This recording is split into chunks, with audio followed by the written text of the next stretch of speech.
Hay algo que llevamos décadas normalizando y que la verdad no deberíamos. Algo que con una frecuencia que debería alarmarnos se confunde con amor, compasión, incluso con romanticismo. Algo que muchas personas reciben como prueba de que le importan a alguien y de que esa persona les ama profundamente. Y cada vez que lo normalizamos, cada vez que lo romantizamos, hacemos un daño, a veces pequeño, otras veces mucho más grande, que se acumula de maneras que no siempre somos capaces de ver de inmediato. Se trata de los celos. Y sí, hoy vamos a hablar de ello. Y lo voy a decir ahorita, desde el principio, sin rodeos, porque me parece fundamental que quede establecido desde ya y además es la tónica de este episodio. Los celos no son amor. Punto. No lo son. Basta de confundir nuestras inseguridades y formas neuróticas de relación con cariño, con interés y con vínculo. Porque cuando decimos cosas como es que me cela porque me quiere mucho, lo que en realidad estamos diciendo es que el miedo de alguien más tiene derecho sobre nuestra libertad. Y eso no es amor. Eso es posesión con buena prensa. Los celos no son una manifestación de cariño. No son una señal de que alguien te quiere con intensidad. No son el precio de una relación apasionada. No son una forma de romanticismo que tiene algo de hermoso, aunque también duela. Estamos hablando de algo totalmente distinto. Y en el próximo rato que vamos a conversar, voy a tratar de explicarles por qué. Y voy a intentar hacerlo con todo el rigor que este tema se merece. Soy Jorge Cantero y esto es El Fin del Caos.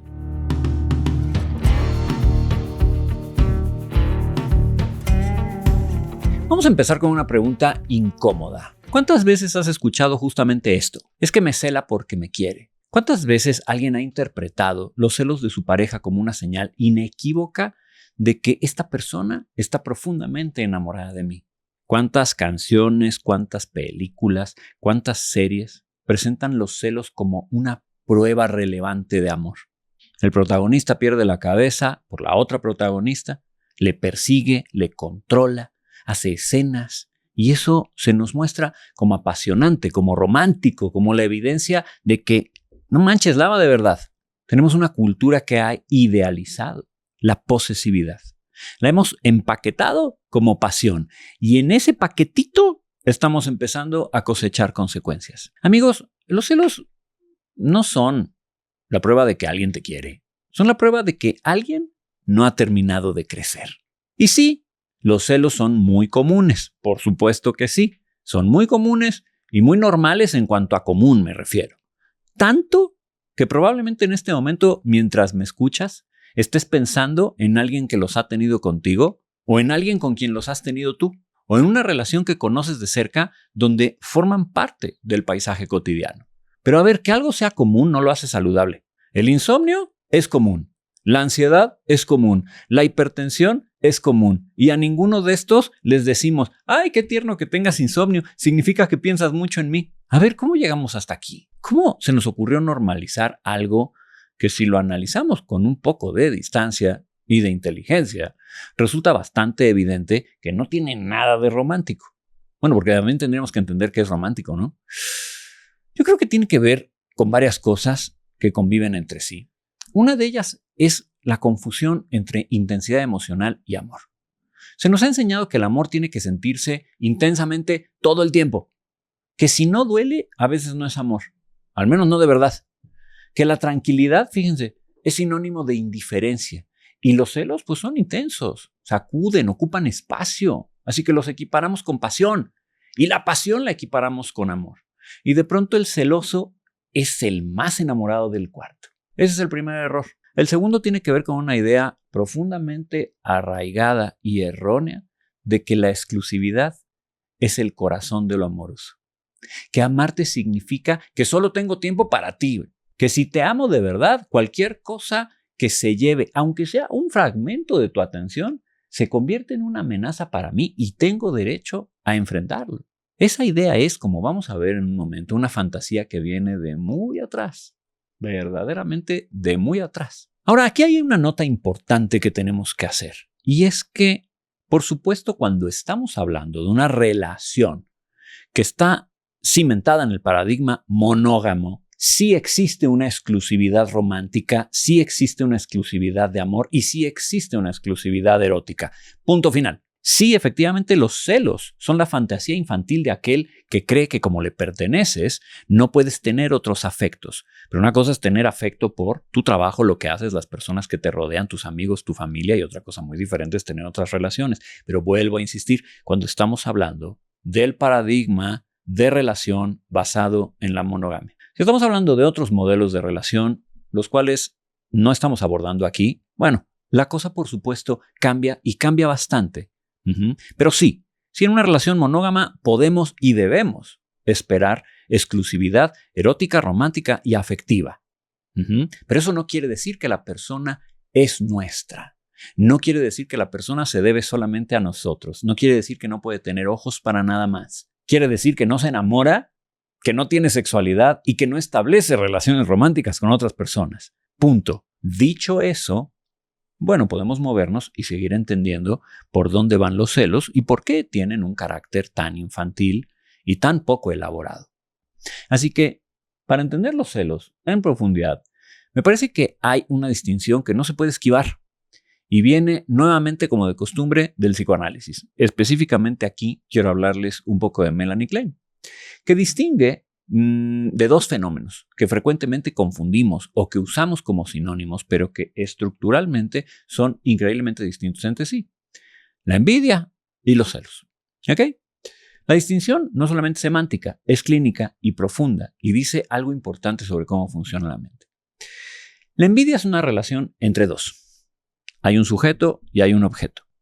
El sujeto mira al objeto y desea lo que tiene. No quiere relacionarse con él. No genuinamente. Lo que quiere es lo que posee. Quiere quitárselo o quiere destruirlo para que no pueda gozarlo. Aquí no hay amor de por medio. No hay vínculo. No hay deseo. Solo hay codicia. Hay odio en su sentido más primitivo. Hay un impulso de aniquilación. La envidia para Klein es la expresión más primitiva de los deseos y los impulsos destructivos. Y es lo que aparece antes de que la mente tenga suficiente madurez para establecer vínculos genuinos. Es, por decirlo así, lo más temprano que podemos ser psicológicamente. Los celos estructuralmente son muy diferentes, ya que son una relación de tres. Está el sujeto, está el objeto amado y está un tercero en discordia. Y aquí sí que hay algo que se parece al amor o al menos convive con él. El sujeto no quiere destruir al objeto como en la envidia, lo que quiere es tenerlo. Quiere ser el único destinatario de su amor. Quiere que la atención, el deseo, la preferencia de la otra persona recaiga sobre él y solo sobre él. El celoso muchas veces no quiere destruir al otro, lo que quiere es poseerlo. Y esa diferencia lo hace más interesante, lo hace mucho más profundo. Y esto es fundamental. Porque cuando alguien nos dice nuevamente que alguien te cela porque te ama, hay una idea implícita de que los celos son una forma de amplificación del amor, que a más celos, más amor. A ver, para nada. Los celos son una amplificación del miedo a perder el control sobre algo que se siente como propiedad. A ver, yo puedo valorar mi auto, puedo depender de algo, puedo no querer perder algo que considero mío, pero eso no es realmente amor. Y hay algo también que vale la pena, ¿no?, decir aquí. En los celos patológicos ya desarrollados, la mente empieza a construir cosas, empieza a fabricar escenarios, a inventar traiciones, a buscar evidencias que confirmen las hipótesis de infidelidad, de traición, aunque no exista nada que las respalde. Y ahí el celoso no está realmente viendo a su pareja, está más bien mirando hacia adentro, hacia su propio miedo, hacia su propio mundo interior. Y la otra persona deja de ser una persona y se convierte en un espejo en el que el celoso proyecta sus propias fantasías. Esto no tiene nada que ver con el amor. El amor requiere ver al otro y los celos hacen exactamente lo contrario. Ahora, para entender por qué los seres humanos desarrollamos celos, hay que irnos a la infancia, como de costumbre. Y a ver, no de manera metafórica, sino literal, nos tenemos que ir para allá. Amigos, recuerden que soy psicoanalista, así que ahí vamos de nuevo a hacer un viaje por nuestras infancias. Cuando nacemos, nuestro mundo es radicalmente simple. Hay un cuidador primario, que casi siempre es mamá, o quien sea que haga esa función. Y entonces también estamos nosotros. Ese cuidador es, desde nuestra perspectiva de recién nacidos, todo nuestro mundo. Es la fuente de alimento, de calma, de supervivencia, de regulación emocional. Y en ese mundo primitivo de la infancia temprana se construye de manera totalmente natural una ilusión. Esta persona es mía. Su atención, su amor, su presencia son exclusivamente míos. El problema es que esa ilusión inevitablemente va a romperse más tarde o temprano. Va a llegar un hermano, o simplemente el niño va a ir creciendo y va a descubrir que mamá tiene una relación, por ejemplo, con papá, que mamá tiene amigos, que mamá tiene una vida que no gira alrededor de él. Y eso produce algo, un malestar, un desconcierto, espera, esto no es como lo habíamos acordado. Este es el primer encuentro del ser humano con los celos. Y esto es absolutamente crucial, porque, a ver, si todo va razonablemente bien, es decir, si hay buenos cuidadores, si hay contención afectiva adecuada, el niño va a aprender algo de un valor enorme para toda su vida. Va a aprender que mamá puede quererlo profundamente y también puede querer a otras personas. Va a aprender que la capacidad de amar no es un recurso finito que se agota cuando se reparte. Aprende que ser querido no requiere una exclusividad total.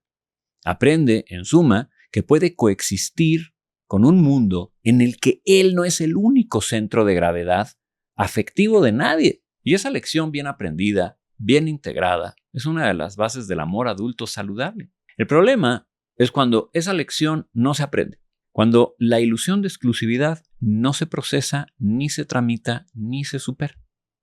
De modo que ese niño va a crecer para convertirse en un adulto que entra en relaciones de pareja y sigue operando desde ese lugar primitivo.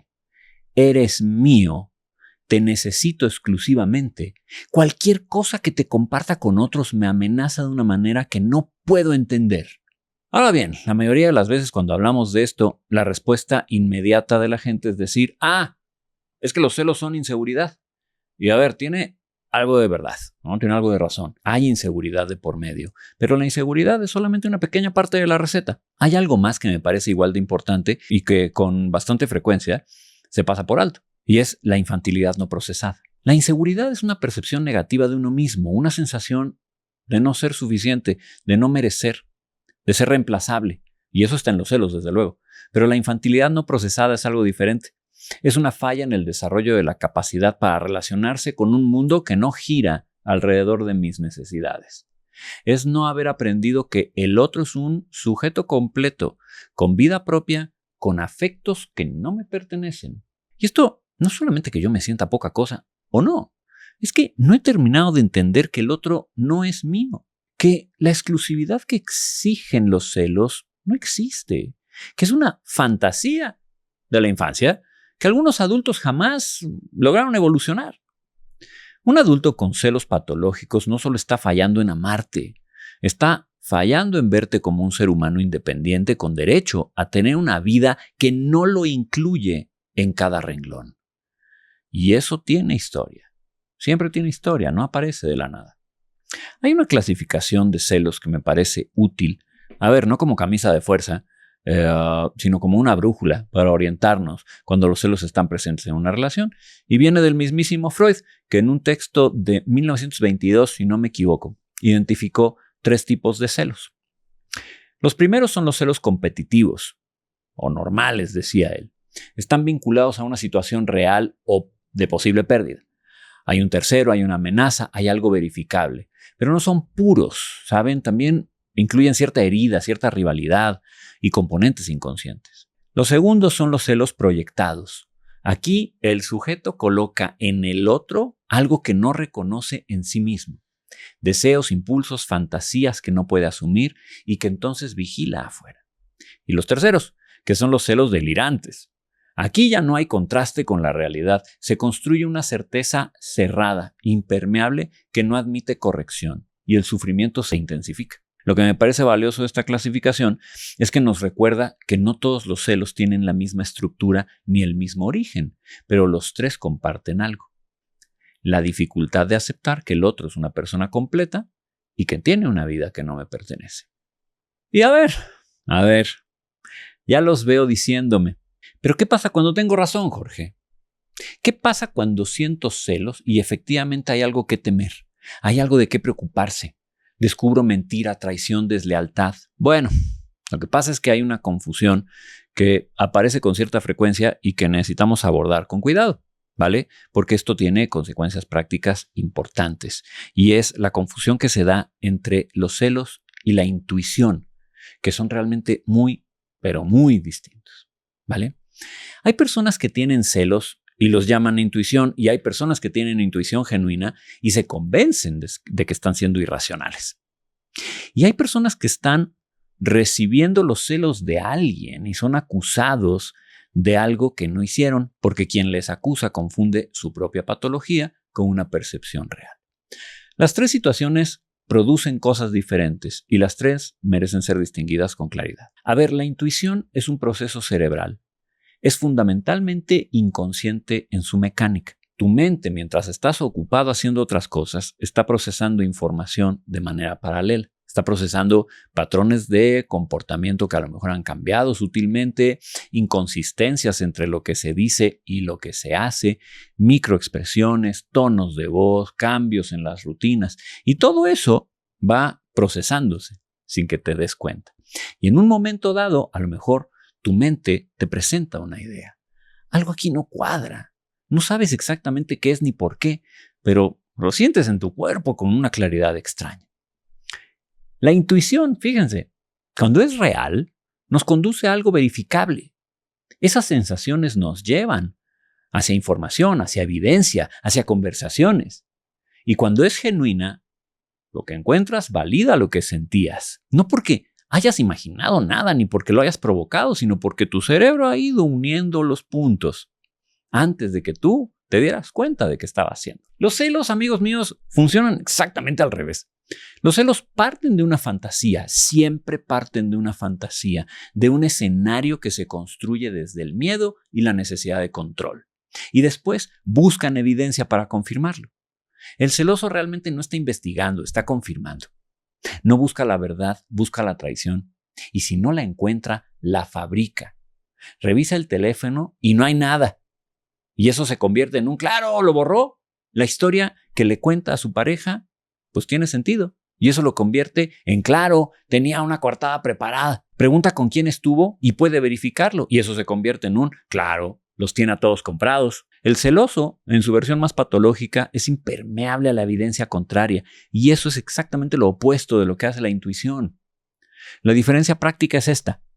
Si lo que sientes te conduce a una verdad comprobable, era intuición. Si lo que sientes persiste con independencia de cualquier dato que contradiga, son celos. La intuición se valida. Los celos se retroalimentan. Y bueno, hay otro elemento que también los distingue a ambos y que es muy importante, y es la dirección de la atención. La intuición nos lleva a mirar hacia afuera, hacia la realidad, hacia lo que está ocurriendo. Los celos te mantienen siempre mirando hacia adentro, hacia tu propio miedo, hacia tu propia narrativa de abandono o de traición. En la intuición verán que hay un movimiento hacia el otro. En los celos, el otro no existe casi nunca como sujeto. John Gottman lleva décadas estudiando con rigor metodológico excepcional lo que sostiene y lo que destruye las relaciones de pareja. Habla de lo que él llama los 4 jinetes del apocalipsis relacional: la crítica sistemática, el desprecio, la actitud defensiva crónica y el bloqueo emocional. Pues bien, las relaciones donde hay celos activan los 4, sin excepción. Porque los celos generan un clima de desconfianza constante que pone en relevancia esos mismos mecanismos. El celoso critica, desprecia, se pone a la defensiva y eventualmente bloquea toda comunicación genuina. Y el receptor de los celos aprende a caminar con puntitas, a censurarse, a modular su propia alegría para no despertar la molestia de su pareja. Aprende a no mencionar ciertos nombres, a no contar ciertos planes, a medir cada palabra antes de decirla. Esto es vivir bajo vigilancia. Esto no es una relación de amor, es una relación de gestión con el riesgo. Gottman también documentó algo que es muy relevante en estos casos, y son los pequeños intentos de conexión entre miembros de una pareja, lo que él llama beats for connection. Son los gestos cotidianos con los que alguien le dice al otro, estoy aquí, ¿estás tú? Puede ser un comentario al pasar, una mirada, un toque en el hombro, compartir algo gracioso. Son los ladrillos con los que se construye la intimidad real, ¿vale? El celoso estructuralmente no responde bien a estos intentos, porque su atención, lo repito, no está puesta en el otro. Está en sí mismo, en su miedo y en su vigilancia. No está construyendo conexión, está buscando confirmación de la amenaza que siente. Y eso erosiona las relaciones de una manera que puede ser lenta a veces, pero devastadoramente efectiva. Así que, por favor, les suplico, por favor, grábense esto. El celoso no te mira a ti, te usa como espejo para ver su propio miedo. Los celos, como sentimiento, son ya un problema. Producen sufrimiento, son inmaduros, deterioran la calidad de la vida interior de quien los tiene. Pero cuando los celos se convierten en conducta, cuando dejan de ser un estado emocional interno solamente y se transforman en control, en vigilancia, en restricción, en violencia, pequeña o grande, ya estamos en un territorio totalmente diferente. Porque aquí hay una escalada que funciona con una lógica bastante, pero bastante predecible. Primero aparece el sentimiento con cierta contención todavía. Me molesta que salgas tanto con tus amigos. Luego aparece el reclamo sistemático. ¿Por qué tienes que salir tanto? ¿No soy suficiente para ti? Luego aparece la restricción disfrazada de petición. Mejor no vayas, prefiero que te quedes. Ya sé que no te voy a pedir que no vayas, pero me pone muy mal. Luego aparece la coerción más explícita y luego aparece el aislamiento. Primero de los amigos, luego de la familia, luego de los compañeros de trabajo. Luego, en los casos más graves, aparece la violencia física. Esta escalada no es accidental, es estructural y responde a una lógica de un sistema de control que si no se interrumpe siempre sigue este camino. Y es que no me voy a cansar de decirlo. El objetivo fundamental de los celos no es amarte mejor, es tenerte más cerca donde te pueda vigilar. Así que digámoslo con toda claridad y gravedad. Nadie tiene la obligación de tolerar los celos del otro como el precio de una relación. Nadie. Ni porque en el fondo sea una buena persona, ni porque tuvo una infancia difícil, ni porque cuando no está así es extraordinario. Si alguien te está sometiendo a control, a vigilancia, a la angustia cotidiana de tener que modular tu propia vida para no despertar su inseguridad, eso es un problema de esa persona. Y ese problema no debería de ser el tuyo. Y si eres tú quien tiene celos, a ver si con todo esto logro dejárselos claros de una vez por todas. Eso no es culpa de tu pareja. No es tu pareja quien necesita cambiar de conducta para que tú te sientas menos amenazado. Eres tú quien tiene algo sin resolver.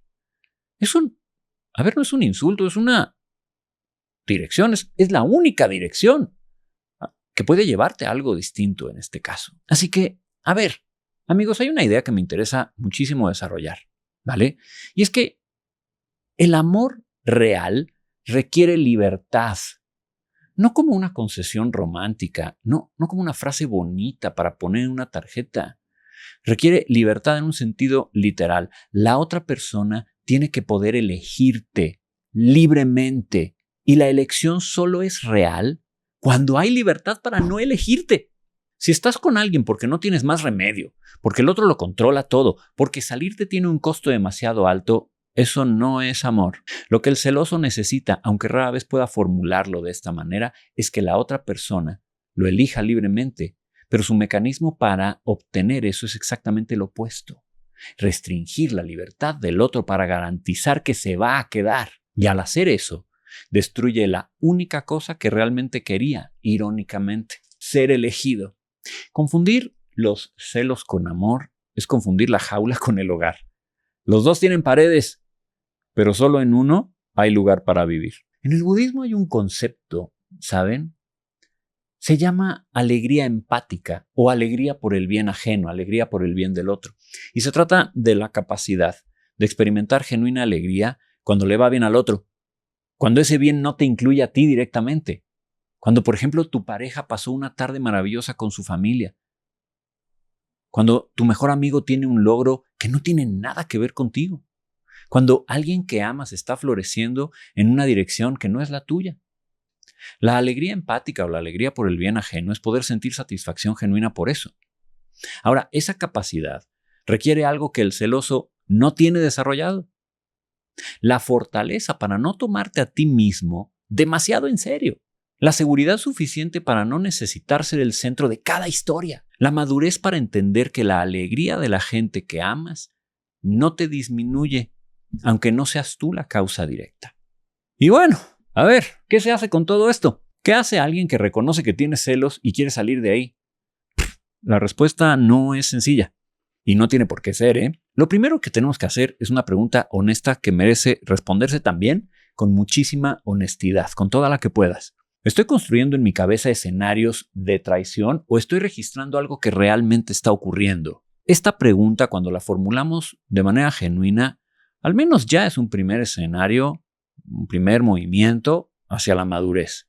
Porque hay una gran diferencia entre notar cambios reales en el comportamiento de alguien y fabricar una narrativa de traición donde no hay datos ni evidencia que la sostengan. Lo segundo es entender que los celos no son una señal de cuánto quieres al otro. Basta, no lo son. Son una señal de cuánto miedo tienes de perder algo. Y ese miedo tiene historia, te lo vuelvo a repetir. Siempre la tiene. Hay algo en tu desarrollo emocional, en tus experiencias tempranas, en tus vínculos previos que se quedó sin procesar. Sí, la terapia sirve para eso. Y no para darte necesariamente respuestas prefabricadas, sino para acompañarte a descubrir qué historia tuya se está colando en tu presente y en tus relaciones, haciéndolas mucho más difíciles de lo que deberían de ser. La tercera es aprender a construir conexión en lugar de vigilancia. El antídoto contra la desconfianza no es revisar el teléfono, es construir un vínculo en el que tanto tú como la otra persona se sienten vistos, escuchados y valorados. Cuando hay conexión real, cuando hay intimidad genuina, el terreno en el que crecen los celos se vuelve mucho más hostil para ellos. No imposible, pero sí significativamente mucho más difícil. Lo cuarto, amigos, es trabajar la tolerancia a la frustración. Por favor, el celoso no tolera que el otro tenga una vida que no lo incluye a cada momento. Y esa intolerancia es lo que hay que abordar.